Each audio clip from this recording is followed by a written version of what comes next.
Hello, my name is Tom, and just like many of you, I've faced challenges while learning English. Today, I'm excited to share a story that will help you improve your English skills through an exciting adventure about a lost puppy. Imagine a sunny morning in a peaceful neighborhood where our story begins. As you follow along, you'll learn useful phrases and vocabulary that you can use in everyday situations. Remember to turn on the subtitles and repeat after me to enhance your pronunciation. In this story, you'll join me on a journey to help a little puppy find its way back home. It's not just about the puppy, it's about the connections we make and the language we use to communicate. So, get ready to embark on this adventure with me. Let's dive into the story and discover how we can use English to solve problems and make new friends. Are you ready? Let's get started. It was a bright and sunny morning in my quiet neighborhood.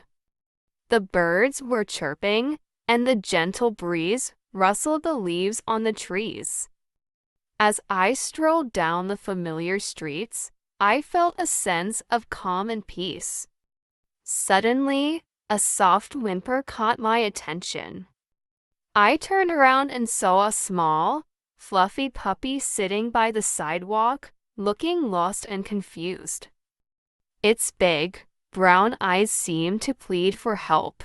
I approached the puppy cautiously, kneeling down to get a closer look. "Hey there, little one," I said softly. "Are you lost?" The puppy wagged its tail slightly, as if understanding my words. I knew I had to do something to help it find its way back home. But how could I communicate with the neighbors and ask if they knew who the puppy belonged to? This was my chance to use English in a real-life situation. I decided to start by asking the people living nearby. As I walked towards the first house, I felt a mix of excitement and nervousness. Would they understand me? Would I be able to convey my message clearly? I took a deep breath and knocked on the door.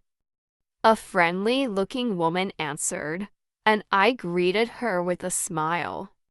"Excuse me," I began. "Have you seen this puppy before?" The woman shook her head, looking at the puppy with a warm smile. "No, I haven't," she replied, "but he looks adorable." Encouraged by her response, I continued my search, determined to find the puppy's owner. I approached several other houses, repeating the same question: "Do you know whose puppy this is?" Each interaction was a chance to practice my English and gain confidence in my speaking abilities. As I moved from house to house, I realized that this was more than just a quest to find the puppy's home. It was an opportunity to connect with my community and improve my language skills. With each conversation, I felt more at ease, and the words flowed more naturally. The adventure was just beginning, and I was ready to face whatever challenges lay ahead. As I continued my search, the sun climbed higher in the sky, casting warm rays on the neighborhood. The puppy trotted beside me, its tiny paws pattering on the pavement. I felt a growing sense of responsibility to reunite this little creature with its owner. With each step, I rehearsed the phrases I would use, determined to communicate effectively. Approaching another house, I noticed a group of children playing in the front yard. Their laughter filled the air, and I hoped they might recognize the puppy. I walked up to them and asked, "Hi there. Have you seen this puppy before?"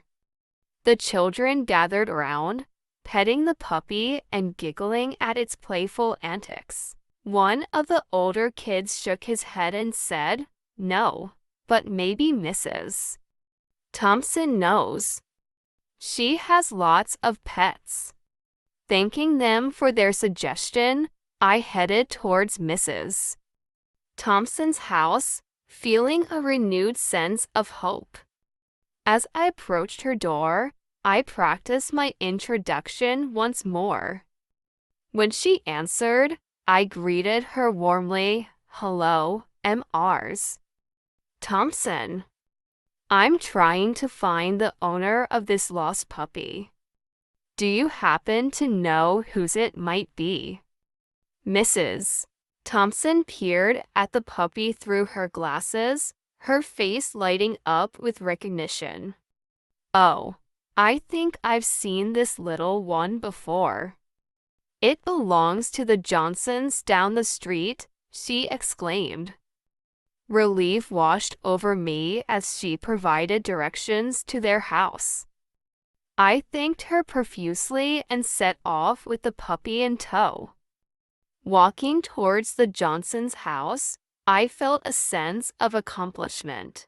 Not only had I managed to communicate effectively, but I was also close to reuniting the puppy with its family.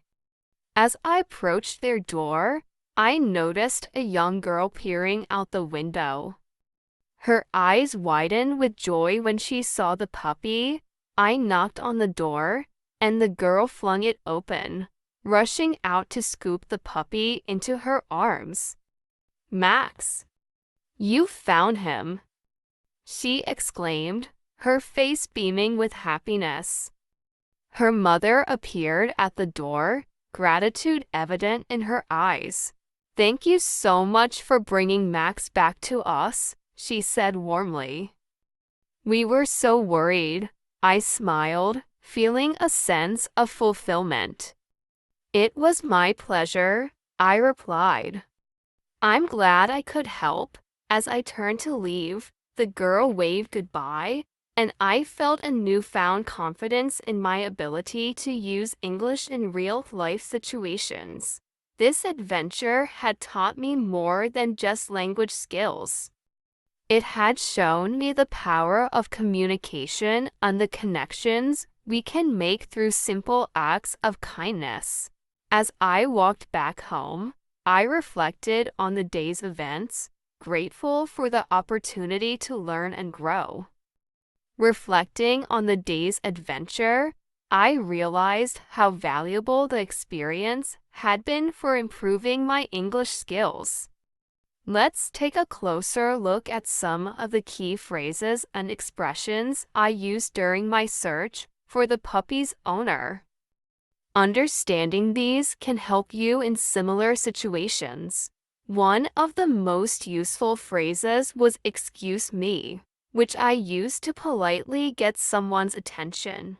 It's a versatile expression that can be used in various contexts, whether you're asking for directions or starting a conversation. Remember, politeness goes a long way in effective communication. Another important phrase was, "Have you seen this puppy before?" This question structure is helpful when you're trying to find out if someone has information about something or someone. You can adapt it to different scenarios, such as "Have you seen my keys?" or "Have you seen this person?" When I asked, "Do you know whose puppy this is?" I was using a possessive form to inquire about ownership. This structure is useful when you're trying to determine who something belongs to. For example, "Do you know whose book this is?" Or "Do you know whose car that is?" It's also important to be aware of common mistakes. For instance, mixing up whose and whose is a frequent error. Whose indicates possession, while whose is a contraction for who is. Keeping these distinctions in mind will help you communicate more clearly. Throughout the adventure, I learned that practice and repetition are key to gaining confidence in using a new language. By engaging in real-life conversations, I was able to reinforce my understanding and improve my fluency. Remember, every interaction is an opportunity to learn and grow. Now that we've explored the key phrases and expressions from the story, it's time for you to put them into practice.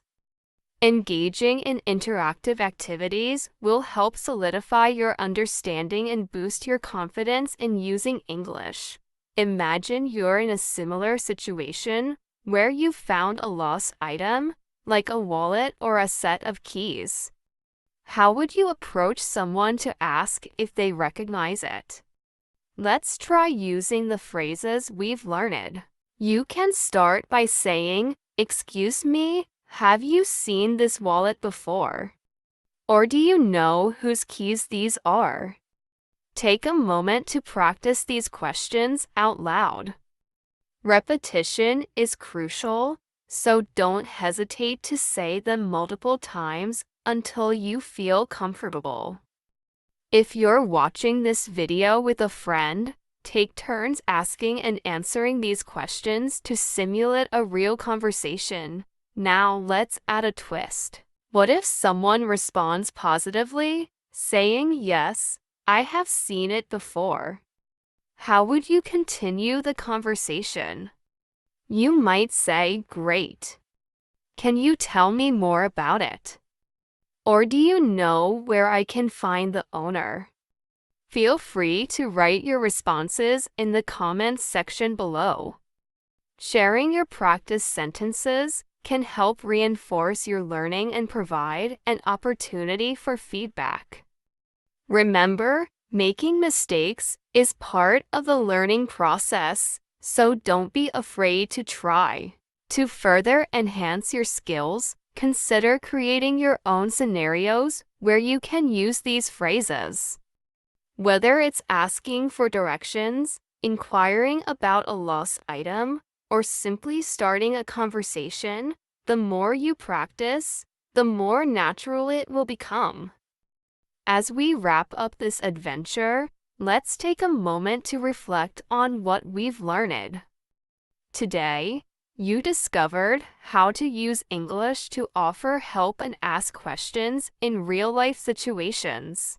By following along with the story, you practice key phrases like "Excuse me, have you seen this puppy before?" And do you know whose puppy this is? These expressions are not only useful, but also empower you to connect with others and solve problems. Remember, every small step you take in learning a new language makes a difference.